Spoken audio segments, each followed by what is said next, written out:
ご視聴ありがとうございます。今回は使っていく中で印象の変わってきた道具を紹介します。良くなったもの、逆に使わなくなったもの、どちらも紹介させていただきます。道具選びの参考にいただけると嬉しいですね。1つ目、ワイズのダブルボールレンチ。短軸側も長軸側もボールポイントを持つ変わった形のレンチです。短軸側は極端に短くなっていまして、ボールポイントとの組み合わせから狭いところで使用が可能。そのボールの形も特徴的で、ワイズボールという潰れたボール形状から本締め可能を謳う製品です。買ってきた時は常用工具としてこれでパキンパキンネジを緩めていくのを期待していましたが、実際そうはなりませんでした。本締めや最初の緩めに使うにはワイズボールを持ってしてもちょっと頼りない感じがありまして、だんだんと手が伸びない道具になっていきました。ネジを傷めそうな使用感、倒れやすかったりネジに食い込んでいくような感触がいまいち好きになれなかったんです。で、ここまでが最初のインプレッション。しかし使っていく中でこれじゃないと回せないネジというのにポロポロと出会いまして、めっちゃ狭い箇所で、しかも斜めにしか道具が入らない、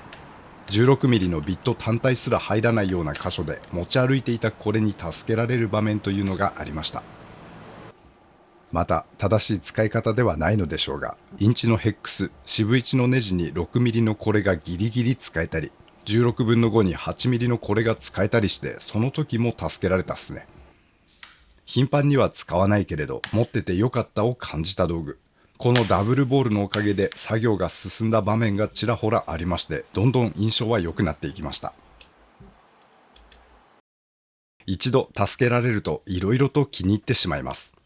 最初から見た目は好みだったのですが、今まで以上にかっこよく見えてきちゃうですね。キラッとはしていないので分かりやすい綺麗さではないですが、いかにも強そうで質感はかっこよく、実際にサイズ違いで無理やり使って何度かゴリッとやってしまったことはありますが、メッキの剥がれというのは出ていません。サイズを表すペイントだけ削れやすいですし、このカラーコード各社でまちまちですから混乱しやすく、それを期待する場合はちょっとおすすめ難しいですけど、武骨なかっこよさ、これがお気に入りなポイントともなってます。希望としてインチサイズのラインナップがぜひ欲しいです。短軸短めの両頭ボールのインチのヘックス、どこか作ってくれないかと期待しているんですけど、まあ日本では数売れないとは思いますので、現実ちょっと厳しいっすよね。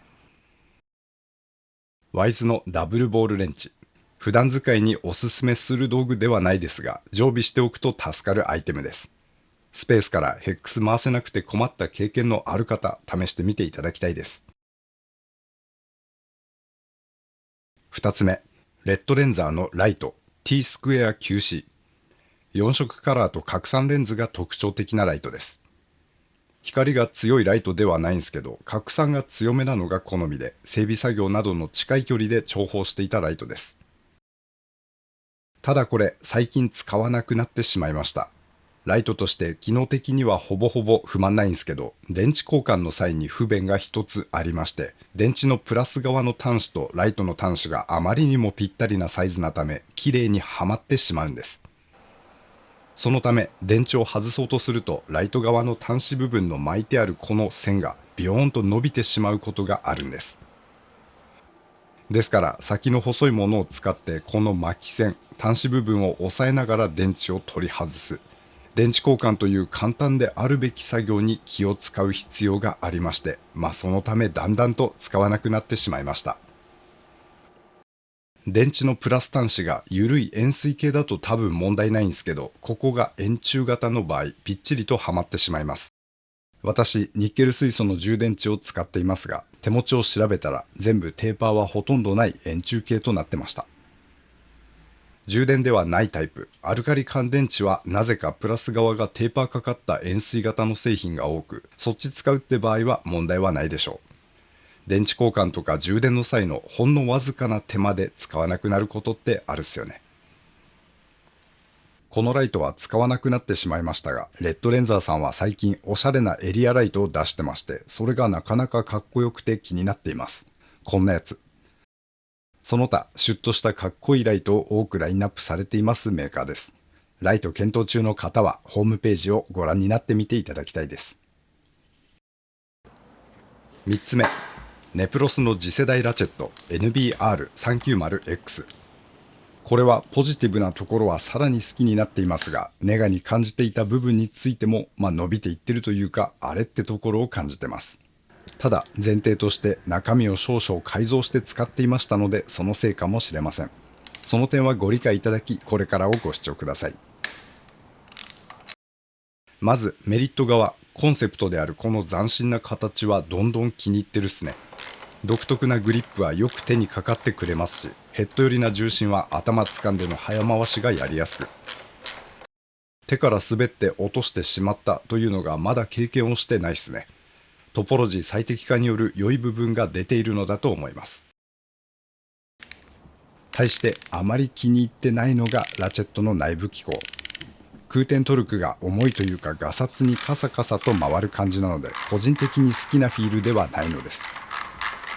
で、それを改善しようと内部のスプリングを変更したのですが、これが結構シビアで、ちょっとでもスプリングを弱くするとすぐ動作不良するようになってしまいます。昔からある手法のバネカットは、純正バネを半巻き落としただけで不具合が出るようになりました。で、いいとこかなと見つけた塩梅のスプリングを組み込んで使ってたのですが、今度は切り替えレバーがすぐに渋くなるという事象に悩まされることに。空転トルクを軽くした弊害か、グリスやオイルを少量しか入れられなくなってしまいまして、その辺が原因かもしれません。純正でもこのラチェット、入れるグリスの強度や量が明記されているほど結構シビアなんです。結局純正に戻して使っています。動作不良には悩まなくなりましたし、パチパチとしたパルス感を強く感じる回り方で信頼性は高そう、良いラチェットに戻りました。しかしギア回る際のフィーリングはやはりあまり好きではありません。とはいえトータル好きなラチェットです。使い続けています。空転軽くないですから、ソケットやらエクステを外して回していることは確かに多いんですけど、この形は私にとって魅力的。最初パンフレットで見た時は色物製品だと思ったくらいですから、賛否ある製品だとは思いますが、私はポジティブに捉えています。今後のアップデートはぜひ期待したいですね。使い始めた頃のギャップから受けた高揚感も冷めた今、握りのデザインなど突出した良さは相変わらず感じていますが、これが現状のベスト最終形態とは思っていません。求めすぎかもしれませんが、ネプロスですからね。ネプロスネクストはソケットも出るみたい。参考写真を見ました。あれも写真からでは色物工具的な雰囲気を感じましたが、ラチェットはそこから良い意味で裏切られましたので、ソケットも登場するのが楽しみです。印象の変わった道具3つのご紹介でした。